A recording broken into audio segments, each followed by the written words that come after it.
नमस्कार मित्रांनो, साधारण लागवडीनंतर आपल्याला एक 14-15 दिवशी आपली टोमॅटो या पिकाची तिसरी ड्रेंचिंग करून घ्यायची आहे. ज्यामध्ये आपल्याला एक कीटनाशक, एक बुरशीनाशक आणि एक पोषक घ्यायचं आहे. कीटनाशकमध्ये आपल्याला जसं सिजंटा कंपनीचं वॉल्यूम फ्लेक्झी घ्यायचं आहे.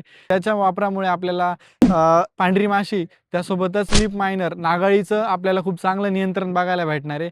साधारण 200 मिली प्रति एकरसाठी आपल्याला वॉल्यूम फ्लेक्झी घ्यायचं आहे. याच्यासोबत आपल्याला एलिना हे बुरशीनाशक घ्यायचं आहे, ज्यामध्ये आपल्याला टेबुकोनाझोल प्लस कॅप्टनचं कॉम्बिनेशन आहे, जे एक सिस्टमिक आणि कॉन्टॅक्ट बुरशीनाशक आहे, जेणे आपलं झायलम फ्लोएम मुवमेंट थ्रू शेंड्यापर्यंत बुरशीनाशक पोचेल. त्यासोबतच जे स्पोर जर्मिनेशन आहे मुळेंवरती, ते पण आपलं जागेवरच थांबणार आहे आणि नवीन जे बुरशीजन्य रोग आहे ते आपलं नियंत्रणात राहणार आहे.